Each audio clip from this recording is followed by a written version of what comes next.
함께 보실 하나님의 말씀은 룻기 4장 11절로 22절 말씀입니다.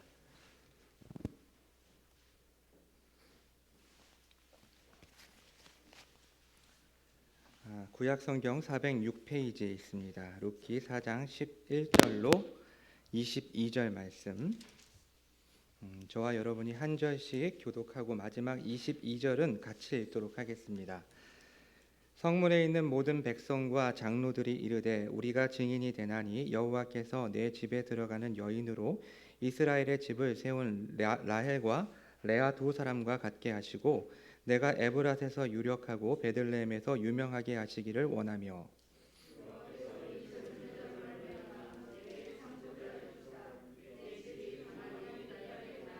베레스의 집과 같게 하시기를 원하노라 하니라. 이에 보아스가 룻을 맞이하여 아내로 삼고 그에게 들어갔더니 여호와께서 그에게 임신하게 하심으로 그가 아들을 낳은지라. 나오미에게 이르되 찬송할지로다. 여호와께서 오늘 내게 귀염 물을 자가 없게 하지 아니하셨도다.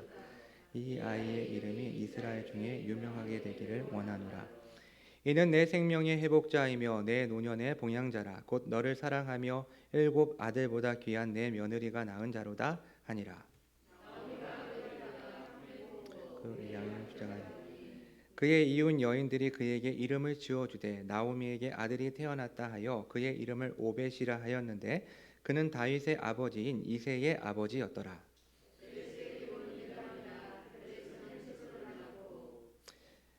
헤스론은 람을 낳고 람은 암미나답을 낳고 살몬은 보아스를 낳았고 보아스는 오벳을 낳았고 오벳은 이새를 낳고 이새는 다윗을 낳았더라. 아멘. 이제 오늘로써 이 룻기의 이 대단원의 막이 내려지게 됩니다. 9번에 걸쳐서 설교를 했는데요. 사실 룻기를 설교하면서 이런 마음이 들었습니다. 책꽂이에 어떤 책이 꽂혀 있는데 안 읽고 있었거든요. 그런데 무심코 책을 집어들었는데 너무 재미있는 거예요. 룻기가 저한테 그렇게 다가왔습니다. 사실 짧기도 짧았지만 이것이 오늘날 살아가고 있는 이 힘든 시대를 살아가고 있는 우리 교인들에게 도움이 될 것 같아서 그런 의도로 뽑아들었지만 사실은 너무나도 재미있게 이 룻기를 연구하면서 공부하면서 여러분들과 나눌 수 있어서 너무 좋았고 사실은 몇 번 더 하면 좋겠는데 너무 길게 되면 이게 늘어질 것 같아서 지루할 것 같아서 9번에 짧게 좀 짧지 않죠? 9번이면 짧게 끝내려고 합니다. 자, 바로 직전에 보아스는 룻과의 약속을 이행하기 위해서 귀염 물을 자의 우선순위에 있는 아무개와 단판을 지으려고 했습니다. 그래서 이 보아스는 지체하지 않고 성문 앞으로 달려감으로써 이 문제를 사적으로 개인적으로 처리하지 않고 공식적으로 합법적으로 이 문제를 처리하려고 했습니다. 그런데 이 보아스의 설명에 아무개가 이 백성들과 10명의 장로들 앞에서 내가 기업을 무르겠다라고 말함으로써 잠시 잠깐 동안 이 등골이 오싹해지는 긴장감을 느끼기도 했지만 사실 이 노련한 보아스는 기업을 무르기 위해서는 추가적으로 인애를 베풀어야 한다라는 말을 하게 되었고 결국 아무개는 자신이 손해를 볼 것을 두려워하여 신발을 벗어 사랑을 베풀 인애를 베풀 권리를 결국에는 포기하게 됩니다.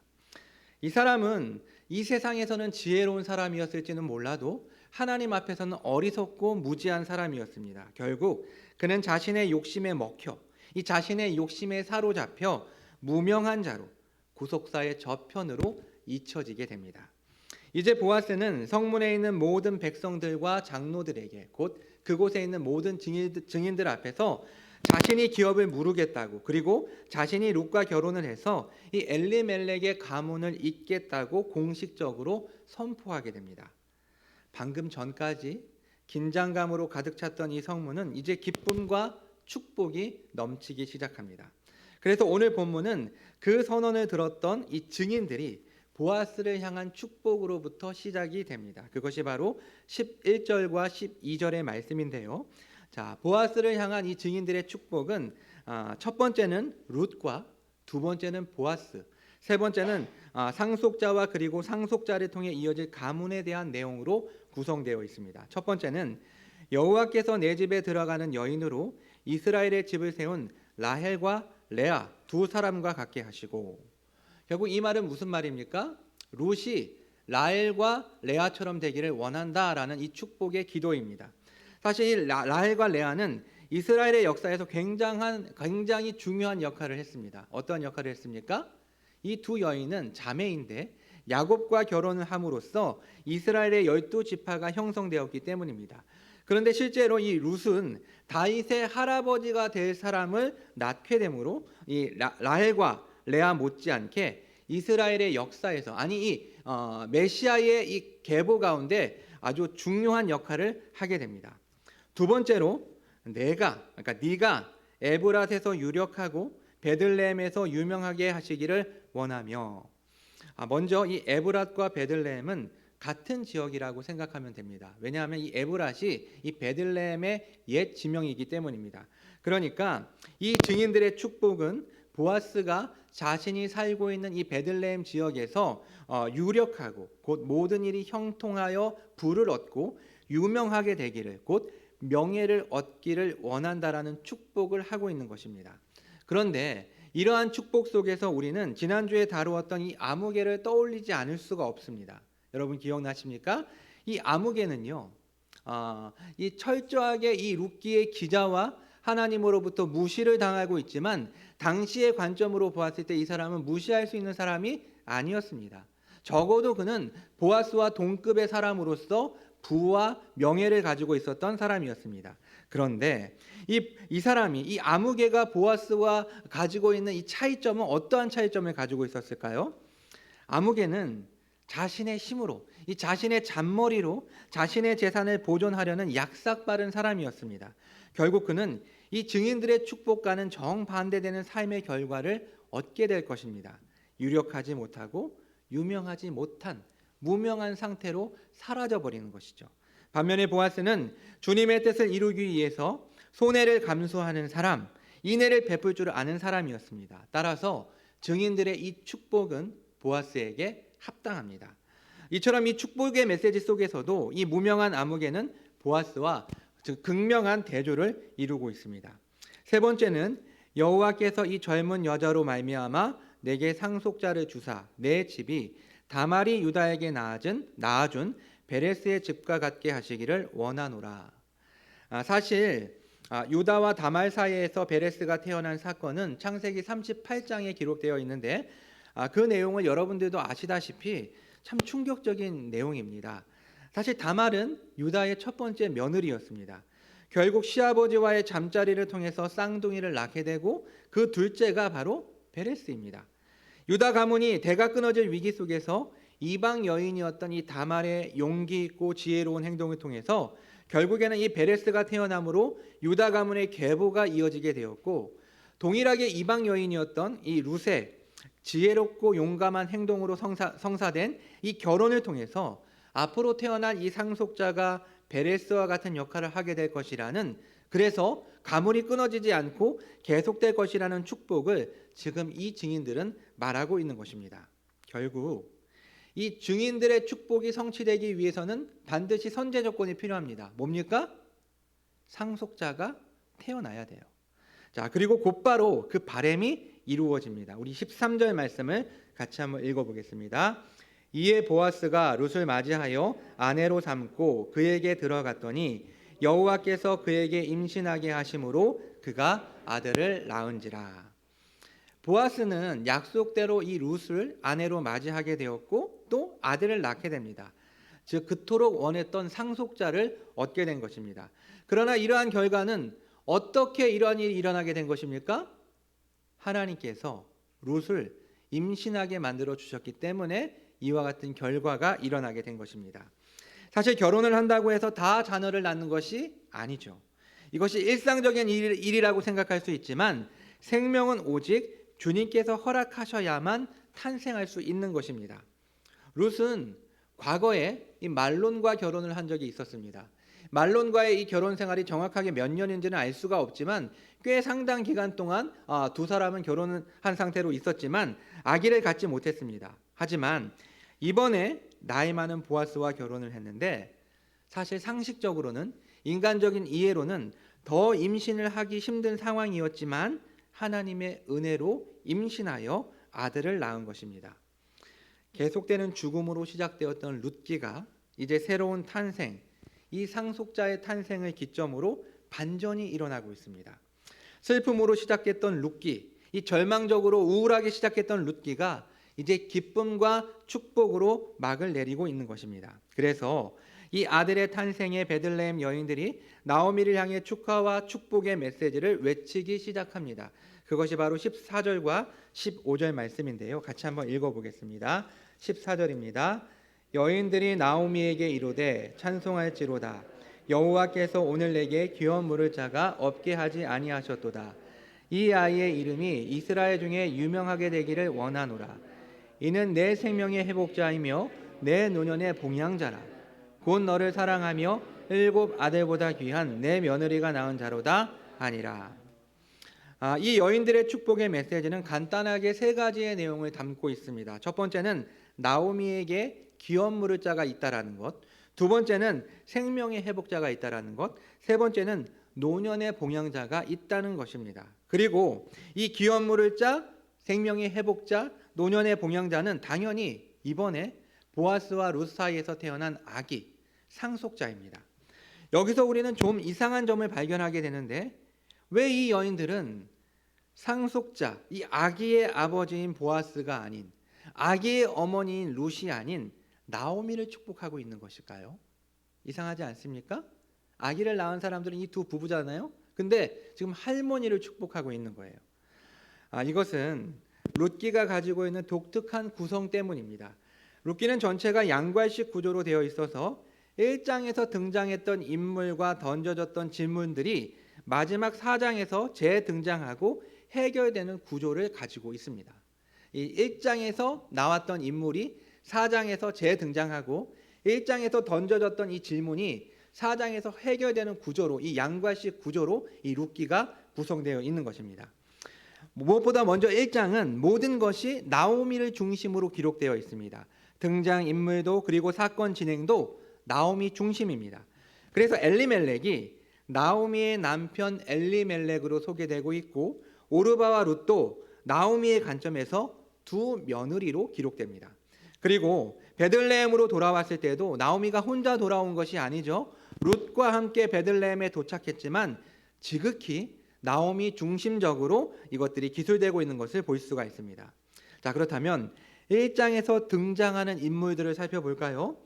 1장 19절에서 베들레헴으로 돌아온 나오미를 향해 이가 누구냐? 네가 정말 나오미가 맞니?라고 말하면서 함께 아파하고 안타까워했던 인물들이 있습니다. 물론 1장에서는 이 사람들이 곧 이 베들레헴 주민들이 온 성읍이라는 단어로 표현되고 있습니다. 그런데 4장 14절에서 여인들이라는 단어로 재등장하며 14절과 15절에 축복의 메시지를 던지고 있는 것입니다. 그리고 1장에서 던져졌던 문제가 4장에서 어떻게 해결되고 있는지를 살펴볼까요? 1장에 따르면 나오미는 풍족하게 나갔다가 텅 비어서 공허하게 되어서 돌아온 여인으로 자신 스스로 자신의 삶을 정의하기를 나는 나오미가 아니라 마라다라고 표현하고 있어요. 이 나오미라는 뜻이 달콤하다라는 뜻이고 마라라는 뜻이 쓰다라는 표현인데 나는 달콤한 여인이 아니다. 나는 달콤한 사람이 아니다. 쓰디 쓴 사람이다라고 자신을 표현했던 것입니다. 하지만 4장에서 나오미는 다시 채워집니다. 텅 비었던 이 공허했던 나오미의 인생은 보아스와 룻의 결혼을 통해 기업물을 짜 그리고 생명의 회복자 노년의 봉영자가 태어남으로 다시 채워지게 되는 것입니다. 결국 나오미는 마라에서 다시 나오미로 되돌아오게 됩니다. 그러니까 1장 말미에 텅 빈 나오미가 4장 말미에서 다시 채워지는 것으로 초점이 맞춰지고 있는 것입니다. 자, 그런데 여기서 또 한 가지 이상한 점이 있어요. 뭘까요?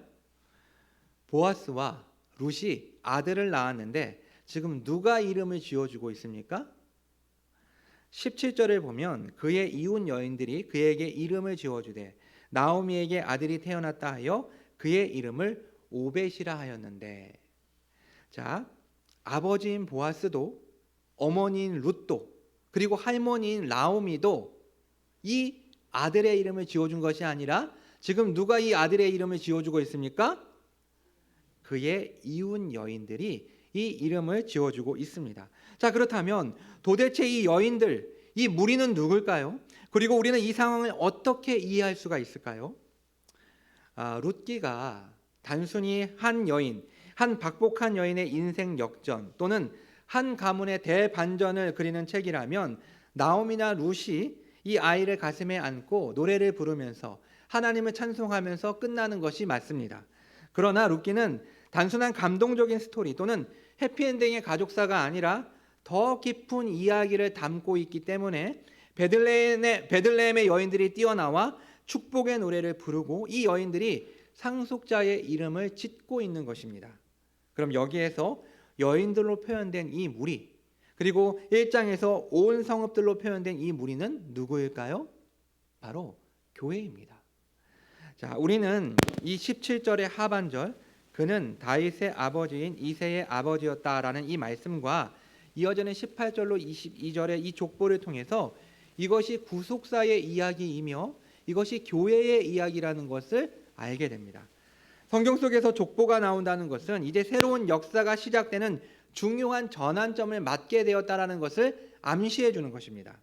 그런데 룻기의 이야기를 마치면서 마지막에 따라붙는 이 족보는 평범한 족보가 아니에요. 어떠한 족보입니까? 이 족보는 분명하게 다윗을 지향하고 있습니다. 그러니까 이 룻기 전체의 이야기를 통해서 궁극적으로 나타내고자 하는 인물은 누구예요?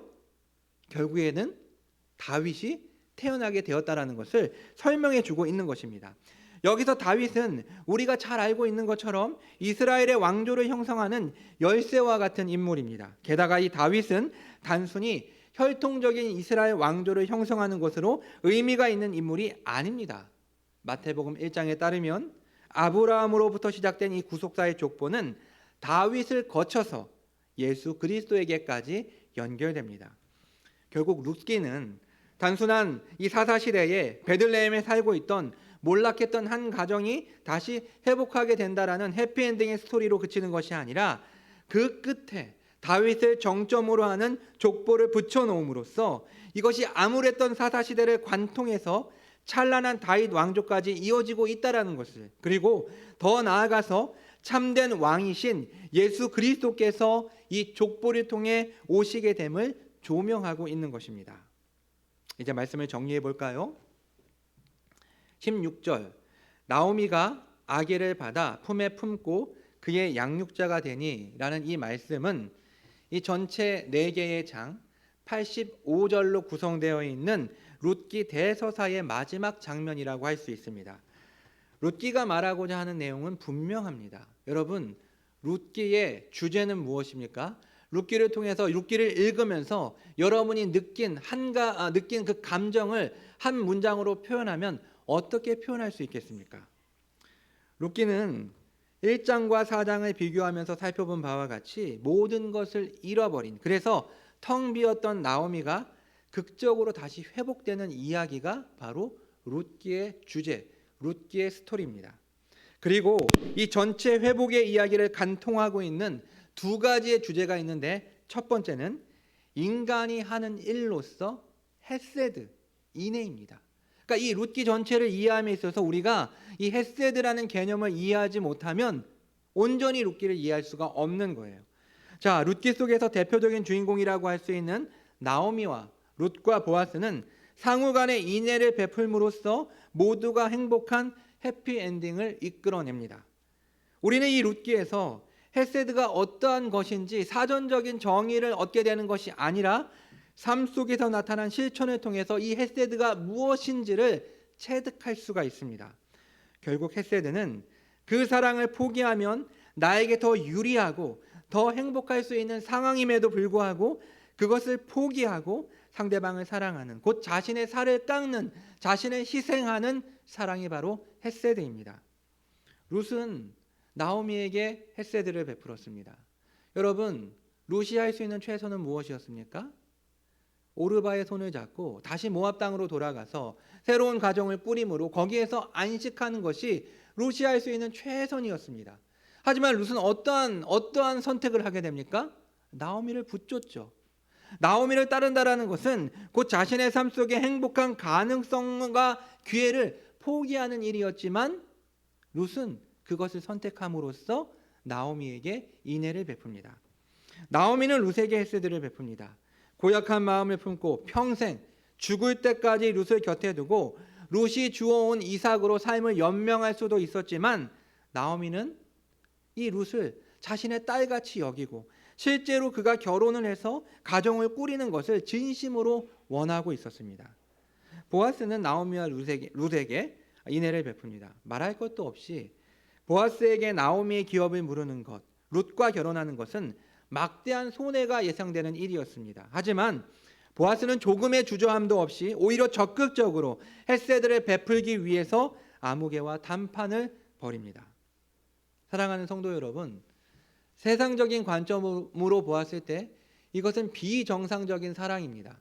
좀 극단적으로 표현하면 미친 사랑이죠. 이러한 사랑을 할 수가 없어요. 세상적인 관점으로 보았을 때 이 사람들은 바보예요. 자신을 내어주고서 상대방에게 이득이 되는 행동을 하는 바보죠. 여러분, 단순히 기질과 성향 때문에 이들이 헤세드를 베푼 것일까요? 아니면 그저 다른 사람들의 부탁을 거절하지 못하고 동정심이 많았기 때문에 서로에게 인애를 베푼 것일까요? 그렇지 않습니다. 이런 사랑은 아무나 할 수 있는 사랑이 아닙니다. 그럼 도대체 이들은 어떻게 이러한 사랑, 이러한 헤세드를 실천할 수 있었던 것일까요? 여기서 룻기의 이야기를 관통하고 있는 이 룻기의 회복의 이야기를 관통하고 있는 두 번째 주제가 나옵니다. 첫 번째 헤세드를 이해하지 못하면 룻기를 이해할 수 없는 것처럼 두 번째 이 주제를 이해하지 못하면 룻기를 이해할 수가 없어요. 이것은 하나님의 일입니다. 헤세드가 사람의 일이었다면 이 두 번째는 하나님의 일로서 하나님이 하시는 일로서 하나님의 섭리입니다. 이전에 우리가 살펴보았던 것처럼 이 전체 이야기 속에서 하나님의 표면적으로 나타난 것은 딱 두 번밖에 없어요. 1장 6절에서 하나님이 자기 백성을 돌보셔서 양식을 주셨다라는 것과 그리고 오늘 4장 13절에서 여호와께서 룻을 임신하게 하셨다라는 딱 두 번, 이 두 번만이 하나님이 표면적으로 나타나서 역사한 것을 보여주십니다. 하지만 하나님은 이 서사 속에서 이 이야기 속에서 계속해서 일하고 계십니다. 우연의 가장에서 하나님은 룻이 보아스의 밭에 이르게 하셨고 또 때마침 이 보아스는 베들레헴에서 자신의 밭에 도착하게 됩니다. 그리고 아무개가 보아스가 앉아있는 성문 앞을 지나게 하셨습니다. 일반적인 사람들의 시각에서는 이것은 우연이고 운이 좋았다라고 말할 수 있겠지만 이 세 명의 주인공들은 이 이야기의 진행 속에서 하나님의 일하고 계심을 알 수가 있었고 느낄 수가 있었고 적극적인 반응으로 하나님과 함께 구속의 역사를 만들어갈 수 있었던 것입니다. 곧 이들은 사람들이 진정한 왕이신 하나님의 마음에 모시지 못하고 제 소견에 옳은 대로 그래서 내 마음대로 내 뜻대로 살아가고 있던 이 사사시대에 하나님의 주권을 인정하고 하나님의 뜻이 무엇인지를 분별하며 그것을 이루려고 애쓰고 노력하는 사람이었던 것입니다. 결국 하나님께서 이들의 마음속에 하나님을 향한 믿음을 주시지 않았다면 이 룻기 스토리는 결코 이루어지지 못했을 것입니다. 실제로 오늘 본문 곧 룻기의 마지막 부분에서는 이 모든 것이 여호와 하나님이 하셨다는 것을 직접적으로 그리고 반복해서 강조하고 있습니다. 그래서 백성의 장로들도 여인들도 그리고 이 룻기를 기록하고 있는 이 룻기의 기자도 공통적으로 여호와께서라는 표현으로 지금까지 발생했던 이 모든 일들이 다 하나님이 당신의 섭리 가운데 행하셨다라는 것을 증명하고 있습니다. 그래서 11절을 보면 여호와께서, 12절에서도 여호와께서, 13절에서도 여호와께서, 14절에서도 여호와께서라고 반복해서 강조하고 있는 것을 우리가 볼 수가 있습니다. 사랑하는 성도 여러분, 룻기의 스토리가 이렇게 해피엔딩으로 끝나는 이유는 무엇입니까? 없어지고 잃어버리고 모두가 죽어버림으로 빈털터리가 되었던 나오미와 룻의 인생이 이러한 대반전을 일으키며 회복된 것은 무슨 이유입니까? 어떻게 하다 보니 이렇게 된 것일까요? 아니면 세상 사람들이 말하는 고진감래, 고생 끝에 낙이 왔기 때문에 이런 일이 일어나게 된 것입니까? 아닙니다. 룻기는 시종일관 하나님께서 이 일을 이루고 계셨다라는 것을, 하나님의 섭리로 이와 같은 결과가 나타나게 되었다는 것을 강조하고 있습니다. 그래서 우리는 이 룻기를 통해서 당장 우리의 눈에는 어려움과 문제로 인해 모든 상황이 바닥으로 떨어졌고 일이 잘 풀리지 않고 내 속에는 좋은 것을 선택했다가 결국 모든 것이 다 뒤엎어진 상황이지만, 그래서 아무런 빛도 아무런 소망도 보이지 않는 상황이지만, 하나님은 하나님의 섭리로 모든 일을 이루고 계신다는 시각과 믿음을 가져야 합니다. 자, 그렇다면 구체적으로 룻기 속에서 언제 하나님의 회복이 일어나기 시작합니까? 어느 때에 하나님의 회복이 시작된 것일까요? 바로 나오미가 룻과 함께 베들레헴으로 돌아오면서부터 이들의 삶 속에 본격적인 회복이 시작됩니다. 만약에 이 불쌍하고 과련한 과부들이 계속해서 모압 땅에 머물러 있었다면 여호와 하나님께서 주시는 회복을 결코 경험할 수 없었을 것입니다. 우리는 복음서에서 비슷한 이야기를 발견할 수가 있습니다. 어떠한 이야기일까요? 누가복음 15장에 우리가 탕자의 비유라고 알고 있는 잃어버린 아들의 비유가 나옵니다. 그런데 집을 떠난 둘째 아들이 만약에 이 쥐엄나무 열매를 먹으면서 아버지의 집을 회상하지 않았다면, 또는 아버지의 집을 떠올리면서 괴로워만 하고 아버지의 집으로 향해서 나아가지 않았다면,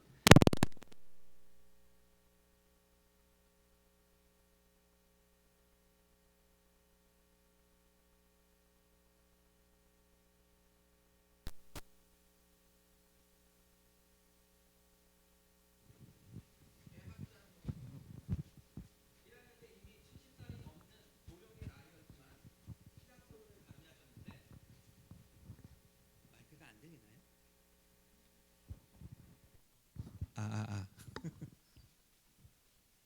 마이크가 꺼졌네요. 예.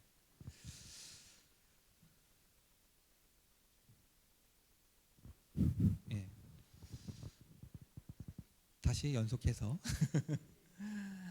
지금은 이제 돌아가셨어요. 근데 이제 1학년 때 제가 신학서론이라는 수업을 들었는데, 그걸 가르치는 교수님이 굉장히 노령해, 70이 훨씬 넘으신, 그리고 또 우리나라에서도 굉장히 유명한 저명한 신학자셨는데, 1학기 내내 칠판에 히브리어로 푸스토우라는 이 단어를 쓰시고 굉장히 열정적으로 강의를 하셨어요. 그리고 강의 내용은 거의 한 학기 내내 똑같았습니다. 거의 녹음기를 틀어놓은 수준으로 똑같은 말을 계속해서 반복하셨어요. 그래서 당시에는 할아버지가 맨날 똑같은 말만 하신다고 불평을 했었는데, 놀라운 것은 대학 시절 동안에 제 머릿속에 남아있는 그 강의는 그 강의 하나밖에 안 남았어요. 그 강의는 아직도 그 교수님이 이렇게 하셨던 그런 표현들이나 설명들이 기억이 나요. 근데 여기에서 이 푸스토우라는 이 문장의 의미는 네가 어디에 서 있느냐, 지금 네가 어디에 서 있느냐라는 뜻을 가지고 있습니다. 여러분은 지금 어디에 서 계십니까? 여러분이 서 있는 위치는 과연 어디입니까? 하나님의 회복을 말하고 하나님의 회복을 구하지만 하나님 밖에 있는 사람들은 결코 그 회복을 경험할 수 없습니다. 부끄러움을 무릅쓰고 주님 앞에 나올 때, 용기를 내어 주님 앞에 설 때 주님의 역사가 시작되고 우리는 온전한 회복을 경험할 수 있습니다. 자, 두 번째로, 그렇다면 하나님께로 나와서 하나님으로부터 받는 그 회복의 내용은 무엇일까요? 우리는 어떠한 회복을 경험하게 될까요? 나오미에게 있어서 남편의 죽음은 말할 수 없는 고통이었을 것입니다. 여러분 그렇지 않습니까? 배우자의 죽음, 배우자의 상실은 정말로 고통스러운 일이죠. 하지만 이 남편의 죽음보다 더 고통스러운 것은 아마도 이 두 아들의 죽음이 아니었을까요? 자신의 자식을 먼저 보내는 것이죠. 일전에도 제가 나눈 바가 있지만 룻기 1장 5절에서 말론과 기론 두 사람이 다 죽고 그 여인은 두 아들과 남편의 뒤에 남았더라. 여기에서 이 두 아들이 원어에서는 두 아기로 나옵니다. 두 아들이 아니라 두 아기예요. 여러분, 이미 장성을 해서 결혼까지 한 장정들에게 지금 어린 아이라는 지금 표현을 지금 기자는 쓰고 있는 것입니다. 이것을 통해서 우리는 나오미가 죽은 자식들을 가슴에 품고 가슴에 안고 아가라고 절규하는 모습을 상상할 수가 있습니다. 그런데 이런 두 아들의 죽음은 단순히 감정적인 고통뿐만이 아니라 나오미에게는 사회적인 죽음을 가져왔습니다. 곧 당시에 경제 활동을 할 수 없었던 여인, 이 나오미에게 봉양자가 사라짐으로 인해 남게 된 현실은 죽음과 다를 바 없는 고통스러운 현실이었습니다. 빌어먹든지 몸을 팔든지 해야 되는데 그것조차도 여의치 않았던 것이죠. 그런데 나오미가 하나님의 은혜로 회복되었습니다. 그리고 그 장면을 잘 설명해 주고 있는 것이 오늘 본문 4장 16절입니다. 여기서 우리는 나오미가 아기를 안고 있는 장면을 볼 수가 있습니다. 그리고 이 아기라는 단어는 아까 전에 1장에서 나왔던 동일한 단어, 아기라는 단어예요. 하나님이 주시는 회복은 바로 이와 같습니다. 사랑하는 성도 여러분, 우리 주님은 우리의 고통의 주변만 만지시는 분이 아니에요. 그저 감정적으로만 동의해 주시면서 고개를 끄덕거리기만 하시는 분이 아니에요. 아, 그래, 네가 정말 힘들겠구나 라고 말로만 하시는 분이 아니십니다. 우리 주님은 고통과 슬픔의 중심을 아시고 그 눈물과 절규의 근원을 치료하시는 분이십니다. 차디차게 식은 아들을 가슴에 묻고 절규하고 있는 엄마에게 새로운 생명을 품게 하시는 분이십니다. 그러므로 시편 30편 11절에서 시인이 고백한 것처럼 주께서 나의 슬픔이 변하여 내게 춤이 되게 하시며 나의 베옷을 벗기고 기쁨으로 띠띠우셨나이다. 이러한 고백, 이러한 회복을 하게 만드시는 분이 우리 하나님이십니다.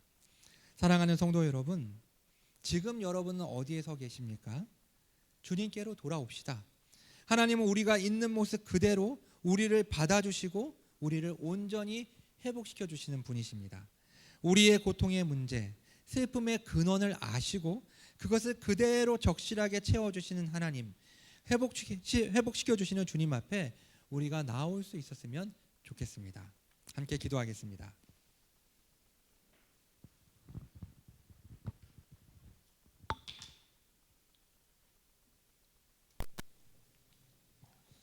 여러분, 쉬운 인생이 어디 있겠습니까? 다 모두가 자신에게 버거운 인생의 짐을 지고 우리는 살아가고 있습니다. 우리는 말 못할 여러 가지 문제들을 가슴속에 품고 살아갑니다. 회복이 필요하지만 이것이 어디서부터 시작해야 할지도 모르겠고 어떻게 해야 할지도 모르는 상태에서 괴로워하며 가슴 아파하는 사람들이 있습니다. 사랑하는 성도 여러분, 우리의 회복은 우리가 주님께서 발걸음을 옮기고 주님 앞에 나아갈 때 시작됩니다. 물론 이것은 하나님의 주권적인 소명, 하나님의 부르심에 의해 일어나는 일이지만 하나님은 이와 같은 말씀과 설교를 통해 우리를 직접 부르십니다.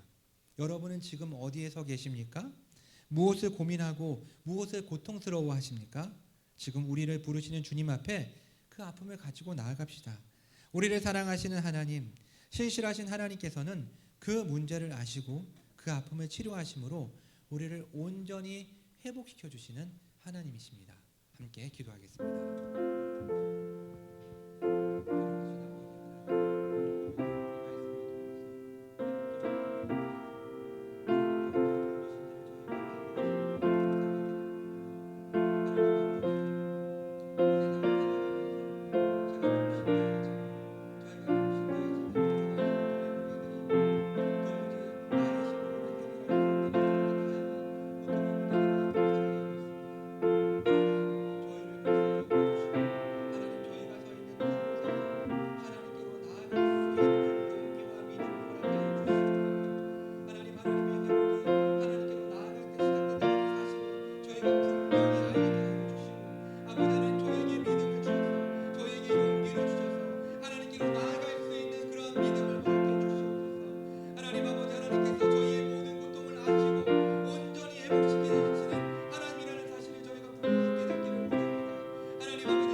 하나님 아버지, 룻기를 통해서 하나님이 저희를 온전히 회복시키시는 하나님이시라는 것을 알게 하시니 감사합니다.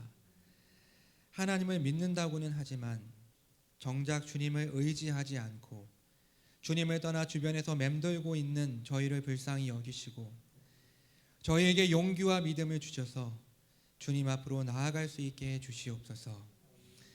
하나님 아버지, 저희가 도무지 해결할 수 없는 인생의 짐을 주님 앞에 고합니다. 주님께서 이 문제 가운데 함께 하시고 이 문제를 해결해 주셔서 저희를 온전히 회복시켜 주시고, 그래서 저희의 슬픔이 변하여 춤이 되게 하시고 저희의 베옷을 벗기고 기쁨으로 띠를 띠게 하여 주시옵소서. 이 모든 말씀 예수님의 이름으로 기도합니다. 아멘.